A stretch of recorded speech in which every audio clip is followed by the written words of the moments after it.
What's going on, guys? Welcome back to the channel. My name is Bill, and in today's video we have Tattoo Matt, or Matt. Here you find him on Instagram at TattooMatt71. Has brought his Badlands Sasquatch Cyber Orange in. It is lifted. He's got some 37s on here, and they rub a little bit. So hopefully what we can do is we're going to install this JKS Manufacturing big tire, what do they call it? Big tire or max tire, max clearance tire kit.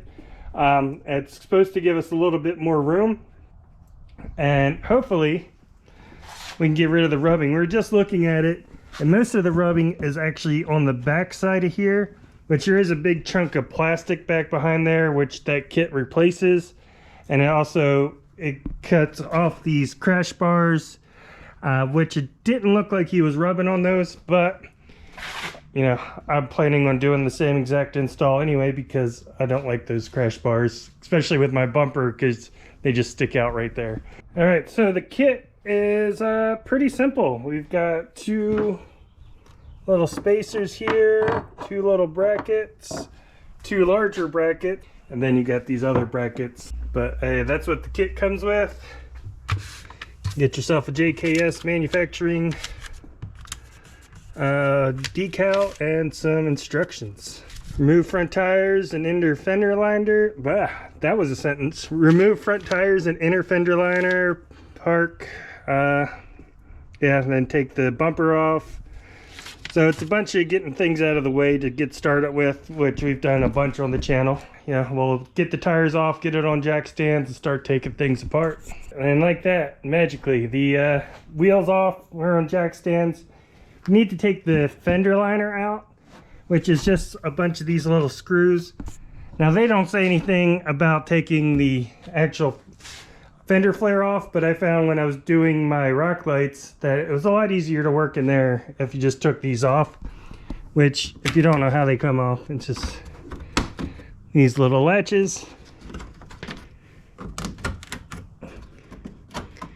and it pulls right off. It makes some noises that does not, it's probably going to make Matt cringe a little bit when he hears these sounds, but it should be okay.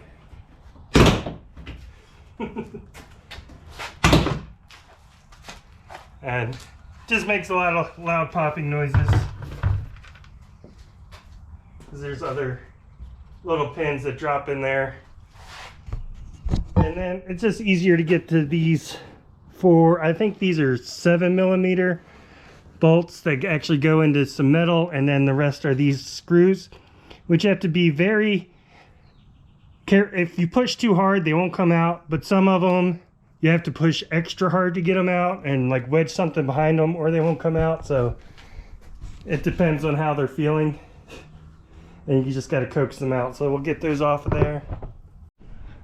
Okay, so 3 hours later, we got the liners. Yes, the wheel well liners out of there finally. This side, it took way too long. There's two of the fasteners that did not want to come out whatsoever. Ended up having to force them out. This side came off much easier. So now we just got to take the front bumper off, which there's two plastic covers over here that will protect these bolts. They're 15mm, and it's 15mm to take the skid plate off too. So we'll take all of those out now. He does have the front parking sensors, so before we loosen that up, there is this harness that's tucked up.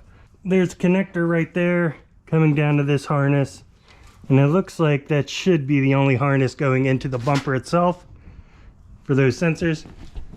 So we're going to loosen the bolts up and then slowly back that away in case there is anything else connected.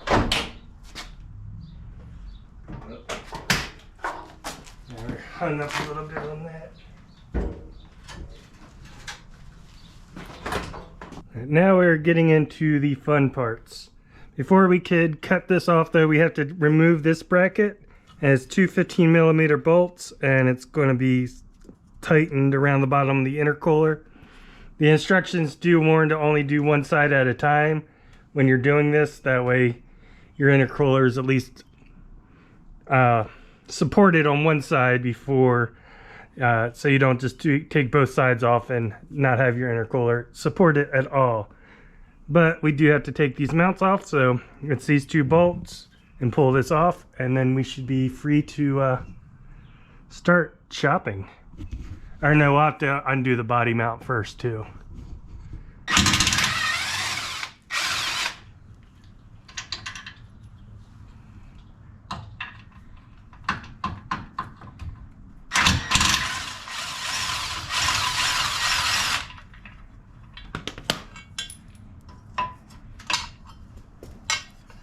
And that's what supports your intercooler. Now we got to loosen the body mount bolt, and we'll back that out, and we need to remove that. And that's a big old bolt.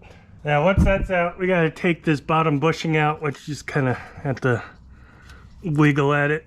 Just can't really grab a hold of it too good. There we go. And so if you wanted to do a body lift, we just do all the way around and put some hockey pucks in there. That's one that's to actually jack up the body a little bit, get some pressure off, just so there's no downward pressure on this mount when we start cutting it. So we'll figure out how to stick a board or something up through there or somewhere to get some of that tension off of there. All right. Bring it back some. Yep, and now let's try to go up.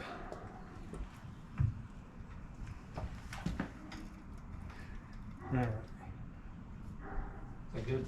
Yep, I think that should be good. Now, what we're doing, if you look at this piece, it looks like it's all one big unit, but really, if you look closer, it's just one square tube where it's connected, and we're going to try to cut as close to the frame as we can along that.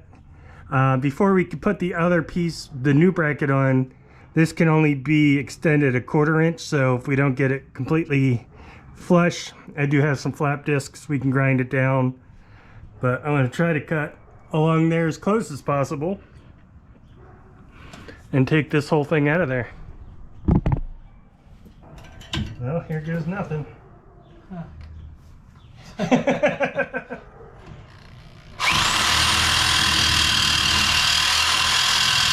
Maybe I'll grab a longer one.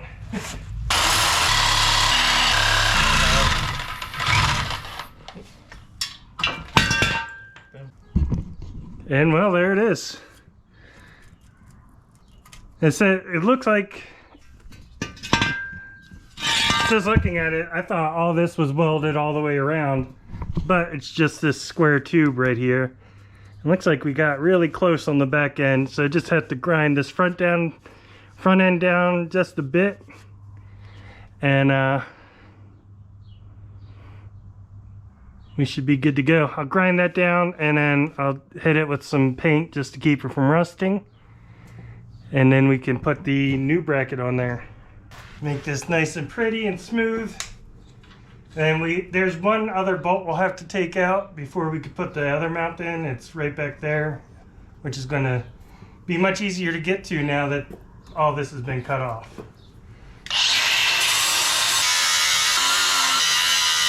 So we are definitely under a 1/4 inch here for what this is sticking out. Looks like it did hit it here a little bit with the blade as we were cutting through, but just going to hit that with some, fast drying black automotive enamel, just basically what's on there, so keep it from rusting. And then, like I said, I got to take this bolt out. I think it's a 15 or an 18. We got to take that bolt out while that's drying. I'll probably hit it with another coat. Then once it's dry, we could put the new bracket in. Our paint's drying up front. While that's drying, I'm gonna go here in the back. Now the back part is you have this plastic piece that's behind the fender liner, and that's keeping the fender liner right here, and that's what's rubbing. So what they've done is we're going to take this plastic piece off, put the brackets in there, so that's going to push the liner back some. And so it's just 3 I just got this, forget what it is. 313 millimeter bolts. Take those off, and then that plastic piece should just pop off of there. Yeah, it's so this is the piece of plastic that's there. It's yeah, it's a good, what, I could measure it, but four inches, maybe 5 inches. And we're not going to be able to go too far back because you have this pinch weld here, but once we put those brackets in, that is going to move that back quite a bit. So these bolts, for some reason, are a lot longer than I expected, and they were Loctite. Looks like there's some blue Loctite on them, so they were harder to get out than expected, but they're out. Okay, well, they say to cut this now, this bracket back here. Now, did you want to cut that all the way back? Yeah. All right, so. And moving the wires, I think, are important. Yeah, he brings up a good point. Before we cut this off, it's probably a good idea to remove these wires. We'll get a panel tool and pop these out and move this wiring out of the way so we can cut this back. Now, these are normally a bit longer. These are already cut once, but we're going to cut them all the way back up to the frame, make it look nice and clean and neat, as clean and neat as we can get it, but without that poking out. So that won't be anything that will rub, and we'll push this back. So let me get the panel tool.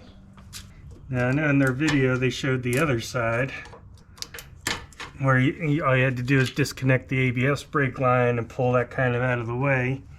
That's not possible. Oh, we could tuck that up. Yeah. There, out of the way. That should be good. They said if you nick those wires, you have a shiny new paperweight.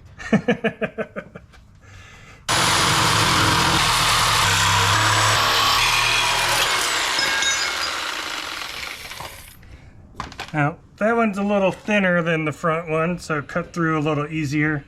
Plus, you could see where the blade's going, so that makes it a little easier. But I do have more to grind down on this side than I did the other one. So we've ground this down. There's a little bit of a bump there, but I could sit here and grind for hours to get that flush. But Matt said he's happy with that. Aesthetically, I think it's fairly smooth. I'm gonna go ahead and paint this, and then while this back end's drying, get back to the front end. Hopefully, you're happy with it. It is beautiful. So yes, with everything cut out of there, you have this whole area open up now. We do have to put the new bracket in here with the body mount, but that's going to move to just having a little bit of a mount right here versus having this huge piece of metal there in the front. So let's get that other mount and put on here. So here, this bracket's going to go in. That one bolt we took off on top, it's going to go through the bottom. The two bolts we took off to remove the other mount are going to go through here on the bottom once that's in, and the body mount will sit right there. So we got to make sure our top mount is in there.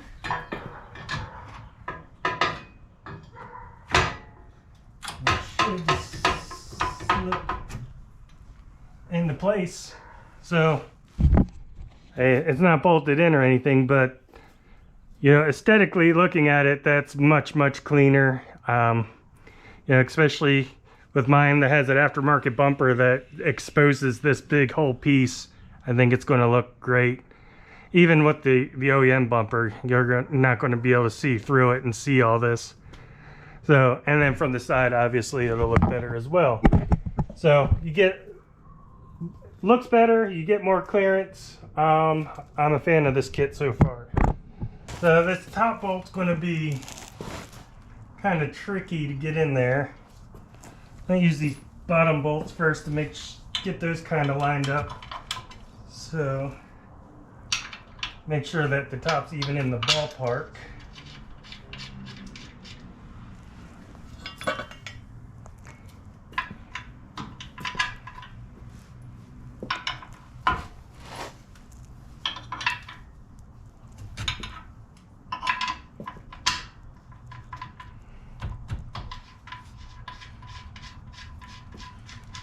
Alright, so that should get our top bolt into the... What you got all over your head now, kitty? You're the other one. Yeah, we got a neutered male cat for my daughter that turned out to not be male or neutered. And that's their kid, her kids. She ended up passing, but she had a litter. That's how we found out it wasn't a boy. Surprise. All right, we got it started. And you're definitely going to need a ratcheting wrench for this to get this bolt in, because I mean, there's nothing else that's going to, unless you want to sit here and turn this a quarter. For about a week. Yeah, you're going to be here for a while. You take this rubber grommet off here, and this is where that spacer is going to come into play. It's going to go on top of that. And the piece that we took off,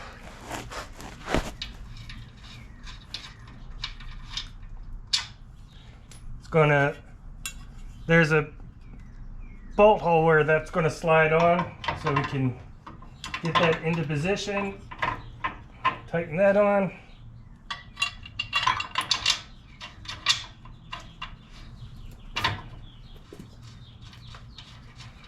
Now we can tighten those up, and then that's the front.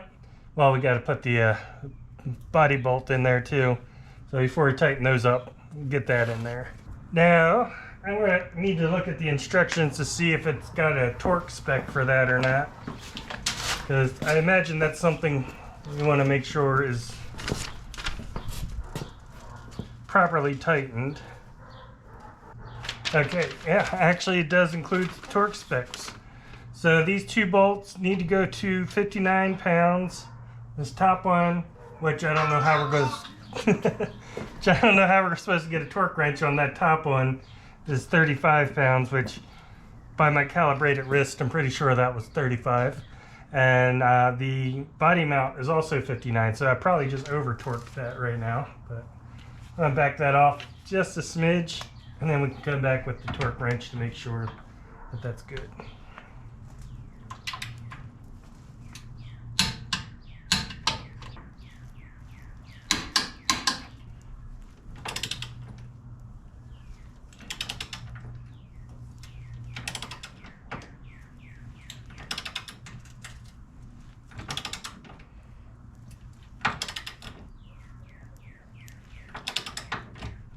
Apparently those bushings are a little softer than I thought. There it goes. All right. So this side is done up front. We got to put the brackets in the back, and then do the whole thing again on the other side. And so this is going to reuse the bolts that we took out. Big bracket's going to go on the inside, and those bolts are going to just be reused.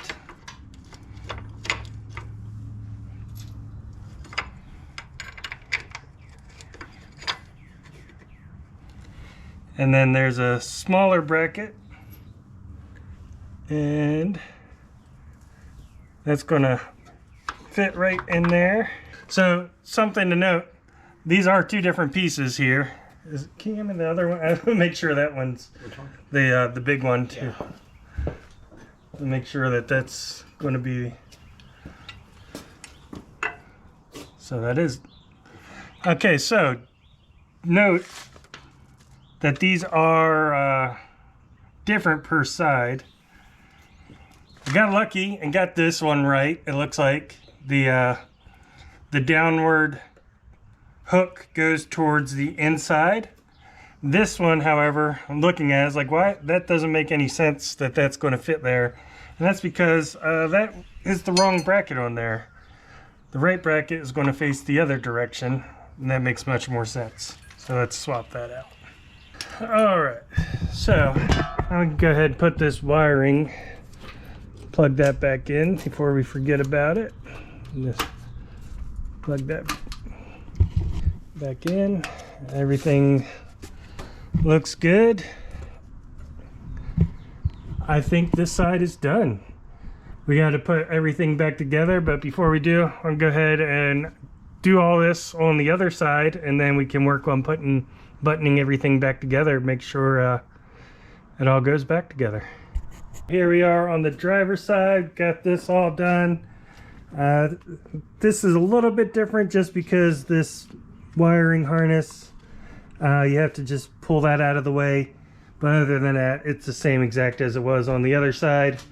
So we got everything tightened up. Now it's time to fight with the fender liner and stick that back in there, and hopefully it goes in without much fuss. It's you gotta kind of wiggle them around to get them up back behind this ledge under here, but once you get them in there, they should go right in. So we'll see. Getting it tucked back, these 4 pieces right here tucked back behind is a little difficult sometimes, but then these 4 then the 4 8mm or 7mm bolts go into the metal clips on this, and then the rest is just those plastic clips that should go into the holes, and we'll just line the holes up like so and put the plastic in. And these you can just push in, you don't even have to screw them back in. It's a bit easier to put them in than take them out. Got the... They might want to add that hole before putting all of them in. Yeah, probably a good idea. So one complaint I'd seen on the JKS video was saying that these clips were too far back, but it looks like you just gotta push on it a little bit, and it looks like this flexes back without too much issue. Now where this screw is, or where this hole is, we actually have to make our own hole right there. It said use a punch or anything just to make a hole here. or a screwdriver. This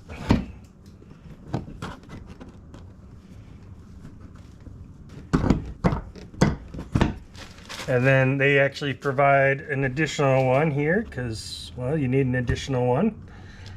I guess this one we will have to screw in.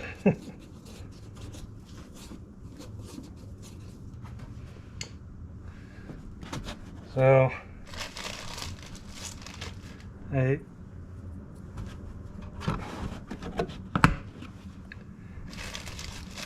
that should be, that's a good 2-3 inches further back than it was originally.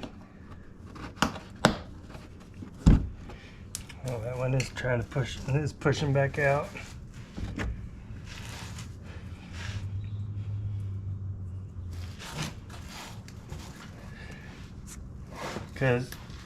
Which doesn't surprise me, because it's right up against this plastic piece, which is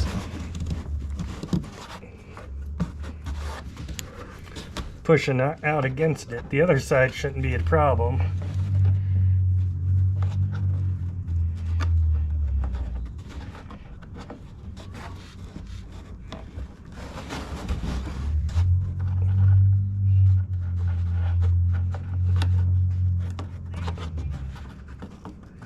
No, I was going to say just slid over, take a zip tie and run through it and just cinch it down.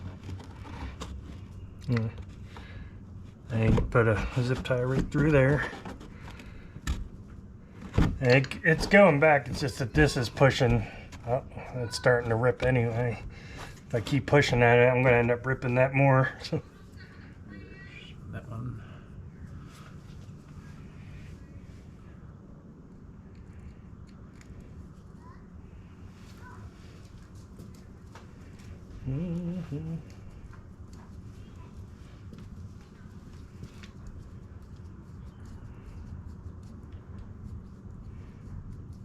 Of course that doesn't want to come out now.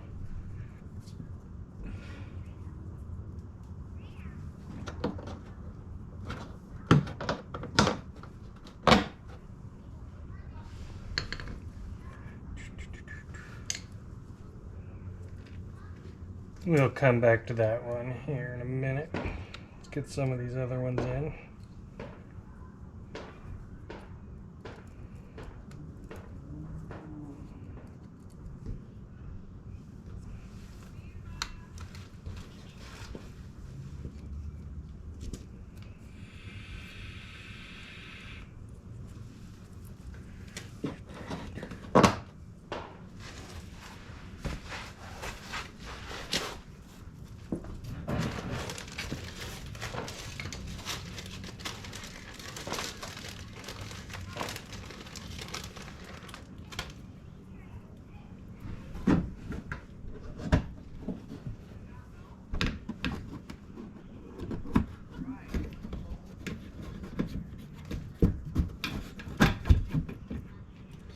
Well, now this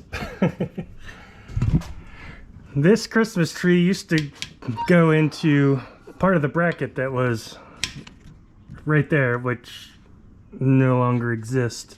So I don't know if the instructions say to do something with that. So I have to like take a look, see what the instructions say to do about this, since where it normally attached to is gone now. So we'll take a look and see. The rest of these just keep popping in, and then we'll figure out what to do on that back side there. Okay, so we were going to go crazy looking for that last push pin. I remembered when we were taking this off, this side was missing one where the tire had rubbed that off. So I think probably this back one, since it's popping out anyway, probably do a zip tie with that, and then we'll do another little zip tie here. That didn't have a fastener on it, but like I said, that's the way we push this back. It's putting some stress and pointing that out, and so we'll put a zip tie on there just to keep it from flapping up, and I think it should be good. Now you definitely have much more rock rail sticking out in the fender than we did before, which it was already out a little bit, but now it's out a lot more. You see he had rubbed that a couple of times. I don't think as much as what was rubbing on the inside of the fender well itself, but that still is something that's going to rub and couldn't be trimmed down. But that's not something I want to do with a Sawzall or anything. You want to take that rail off and actually use a chop saw that's going to do a nice straight line, since that's visible. And yeah, that's not something I can do with the Sawzall comfortably. I could do it with the Sawzall, but it's not going to look good. So now it's come over here, do the same thing, put this liner in, and I think this, since this side doesn't have that big plastic piece like it does on the other side, I think that will just fit in there much better anyway to start with, but we'll see. And like magic, we got one side done. Just clean up the other side, zip tie, put that on, and get the wheels on, and we'll see how. And the bumper. Yeah, he wants to put the bumper back on. I suppose we could do that as well. Probably wants the skid plate back on there. You know, we could do that. So we'll put all the stuff back on there and then get it on the ground and see if it was worth it. And I think it's worth it just for how much cleaner it looks in there. But the real test will be to see if we actually got it preventing this from rubbing it all anymore. Now we got everything back on the ground, everything's put back together. The front is plenty clear.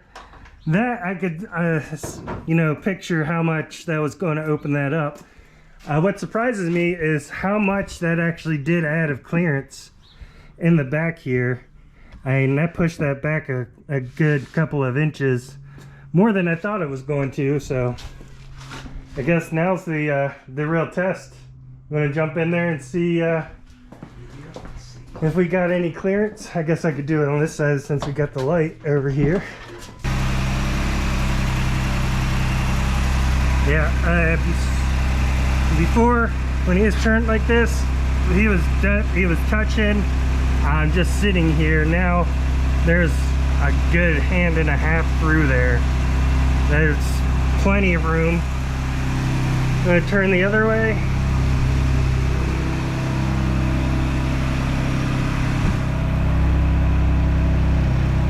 So yeah, as he was turning, you saw it did get close to the rock rail there. So if you hit a bump and you were turned like right directly where the rock rail is, it might still bump that, but I mean, yeah, like you would have to hit a bump right when your wheel is like perfectly back a little bit. But the way it is now, I mean, before you were touching just like that. Now you are clear. You got, I can fit my whole hand in there and move it back and forth. So yeah, I would say the JKS Manufacturing Max Tire Clearance Kit is a success. I mean, it definitely looks so much better just in there, and it actually does do the job that it was intended to do. He, like I said, when he pulled in here, he was up against that wheel well liner just by turning. Now he's got a hand and a half of room in there. So you have to let us know, keep us up to date on how things going, and see if you get any rubbing under certain circumstances or anything. But absolutely, if there's any issues at all, or the body falls off because we didn't do those mounts right. But yeah, I would say that's a successful install. I guess we'll find out on the trails at Supercell. Yeah. So yeah, Matt's going to Supercell next week. I may be going out over the weekend, so be sure to check him, look for him while he's out there. Definitely be sure to check out his Instagram, especially if you like tattoos and if you like Broncos. I mean, there you go. So yeah, thanks Matt for bringing this out here. I appreciate it. Thank you so much. And I look forward to hearing how it works out for you. Is that I'll be doing the same exact install on my Bronco.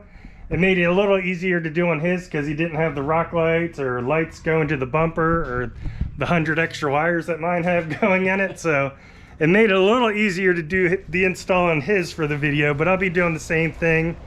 But I'm not having a rubbing issue unless I have to be turned all the way and like going over a big dip or something, and I'll get a little bit of rubbing. But hopefully we'll get rid of that as well. But mostly I just want to do it to clean up the look, because that's what it should look like from the factory in my opinion. Yeah, it looks good. So hopefully you enjoyed the video. If you did, hit that thumbs up button. If you'd like to see more videos like this in the future, hit that subscribe button, and I'll see you next time.